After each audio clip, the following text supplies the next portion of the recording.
What do you do when the people you love most turn their back on you? What happens when the life you've worked so hard to build falls apart, and you're left standing alone, wondering how it all went wrong? That's what happened to me. I lost my job, but it wasn't just my job I lost. It was my family, my sense of purpose, and the very foundation of my life. My name is Sedef, and I never thought I'd be the kind of woman who would face this kind of loss. I've always been a strong woman, independent, capable, and always there for my family. But nothing in my life had prepared me for what came next. When I lost my job at 50, it felt like the ground beneath me was pulled out from under me. The company I'd worked for had downsized, and suddenly I was left with nothing. It wasn't just the loss of a paycheck. It was the loss of my identity. For years, my job had been the anchor in my life. I had always taken pride in providing for my family, in being the one they could depend on. But now, I was unemployed, uncertain, and unsure of what my future held. The worst part was the way it affected my family. Imran, my husband, who had always been my rock, started distancing himself from me. At first, he said nothing, but I could see the disappointment in his eyes every time I looked at him. I could see the frustration mounting. Every conversation turned into a reminder of how I needed to get back on track, how I needed to find another job and stop being a burden. It didn't happen overnight, but slowly the distance between us grew. Imran's encouragement turned into passive-aggressive remarks. He would make comments about how I wasn't pulling my weight anymore. He'd tell me that I needed to stop feeling sorry for myself. At first, I tried to brush it off. I told myself that he was just worried. But deep down, I knew that something was shifting. I wasn't the woman he married anymore. And then there was Ayan, our son. When he came home from university, I thought, maybe, just maybe, he would be the one to give me the emotional support I so desperately needed. But he too was different. He didn't understand what I was going through. He had always been the bright, optimistic one, and he couldn't grasp the weight of my struggle. One evening, when I was sitting in the living room, I overheard a conversation between Imran and Ayan. They didn't know I could hear them double quotes a Y-A-N. "Your mother needs to pull herself together," Imran said, his voice cold. "I'm doing all I can to keep this family afloat, but she's not making it any easier." Ayan didn't respond right away, and I could sense the hesitation in his voice when he finally spoke. "I know, Dad, but I just don't get it. Why doesn't she just get another job? It's been months. We can't just keep waiting for things to fix themselves." My heart shattered hearing those words. My own son, the person I had sacrificed everything for, had become another source of disappointment. He wasn't angry, but there was a coldness in his tone that cut deeper than any harsh words could. He didn't understand the pain I was feeling, and worse, he couldn't see that I was trying. I retreated to the kitchen, my hands shaking as I wiped the counters. I didn't know what I was supposed to do. I had always been the one who made things work, the one who held the family together. But now I felt like I was falling apart, and no one was there to catch me. The emotional strain took its toll. I spent more and more time locked in my thoughts, wondering what had gone wrong, what I had done to deserve this. I wanted to blame Imran, but I knew deep down that this wasn't just about him. I wanted to blame Ayan, but I knew that wasn't fair either. This was my fault. I was the one who had let myself fall into this place of desperation. I was the one who had let my job define me for so long. I tried to reach out to Imran, to talk to him about what I was feeling, but every conversation felt like it led to more distance between us. He'd sit across from me, nodding, but it was clear his mind was elsewhere. He wasn't the man I had married. He wasn't the supportive, understanding partner I had known. He had become impatient, frustrated, and tired of my inability to fix things. It all came to a head one night, When I was sitting at the kitchen table, waiting for Imran to come home from another late shift. The house felt empty without him, and I could hear my own heartbeat pounding in my ears. I felt so alone, so insignificant. I realized in that moment that I had nothing left. Imran, my husband, and Ayan, my son, were both slipping through my fingers. That was the moment I knew. I couldn't go on like this. I had to do something for myself. But what could I do? I had lost everything: my job, my sense of purpose, and my family's trust. But life has a funny way of surprising you when you least expect it. Just when I thought I couldn't fall any further, something happened that changed everything. I spent the next few weeks in a haze. The weight of the words spoken by Imran and Ayam clung to me, like an invisible chain that kept me anchored in my sorrow. It felt as though my whole identity was crumbling before my eyes. Without my job, I wasn't just without a paycheck. I was without purpose. I no longer knew who I was. My role as a mother and wife had always defined me, but now I was unsure of my place in this world. I watched as Imran grew more distant, retreating into his work. He spent even longer hours at the office, perhaps trying to escape the uncomfortable silence that filled our home. I knew he wasn't seeing someone else, but the emotional distance was unbearable. There were times when he would return home late, and instead of greeting me with a simple, "How was your day?" like he used to, he would just walk past me, too tired or too angry to even acknowledge my existence. The frustration that had been building between us grew like an unsaid storm, an inevitable force that neither of us knew how to confront. Ayan, my precious boy, was no better. His calls became fewer and fewer, and when I did hear from him, his voice was always distant, almost as if he was talking to a stranger. I had tried to talk to him, to explain how I felt, how lost and isolated I had become, but it was like speaking to a brick wall. His response was always the same. "Mom, I'm sure you'll figure it out. You're strong." But what good was strength if you had no direction? What was the point of being strong if the people you loved weren't there to help you find your way? I felt like an outsider in my own family. Then came the turning point. One morning, after yet another sleepless night, I received a letter in the mail. I wasn't expecting anything important, just the usual bills, the reminders of things I couldn't. But this letter, stood out. It was from a lottery company I had entered months ago, more out of habit than hope. I had almost forgotten about it. But I opened it anyway, my hands trembling as I scanned the letter. And then my heart skipped a beat. I had won. I had won $1 million. At first, I didn't believe it. I thought it was some sort of scam. But then I called the number on the letter. The woman on the other end confirmed it. I was the winner. I could barely comprehend what I was hearing. The moment I hung up, everything felt different.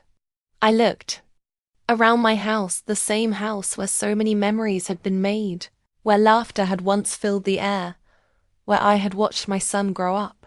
The walls seemed to close in around me as the weight of the reality set in. This money, this $1 million win could change everything. It wasn't just about the luxury it could bring.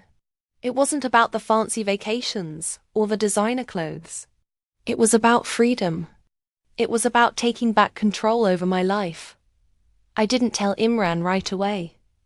I needed time to think. I needed time to process this flood of emotions. I wasn't sure how to tell him. What would he say? Would he see me as lucky? Or would he be resentful of the fact that it wasn't a result of hard work or effort? My mind raced with thoughts, but one thing became clear. I no longer had to depend on him or anyone else. The next few days were a blur. I began calling financial advisors, setting up meetings to understand what I could do with the money. The weight of that $1 million lifted the fog of hopelessness that had settled over me. I wasn't just surviving anymore. I was waking up to a new reality. A reality where I could stand on my own 2 feet. As I began to plan how to manage my newfound wealth, I started to make changes in other areas of my life. I found a therapist to talk to about the pain I had been carrying. I finally started to face the fact that I had been sacrificing my own happiness for the sake of others, especially my family. And now, with this money, I had the chance to focus on myself. I started reconnecting with old friends, the ones I had lost touch with over the years because I had been too focused on trying to keep everyone else happy. I rejoined the art classes I had once loved, but had put aside to take care of everyone else. I began to rediscover the woman I had once been. The woman who had dreams, passions, and desires outside of her roles as a wife and mother. But despite all the changes, a part of me still longed for the family I had lost. I thought of Ian often, wondering if he even missed me. I missed the days when he would come running to me after school, when he would sit beside me at dinner and tell me about his day. I longed for the days when Imran and I would talk for hours, sharing our hopes and dreams. But now, it felt like those days were long gone. I finally mustered up the courage to talk to Imran.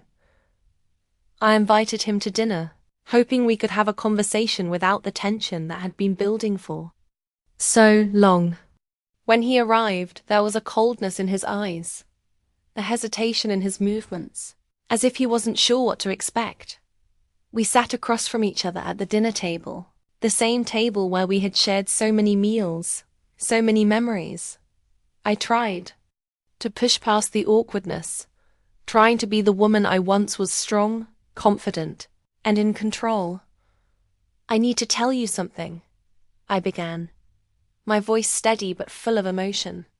"I won the lottery. $1 million. His eyes widened slightly, but he didn't say anything at first.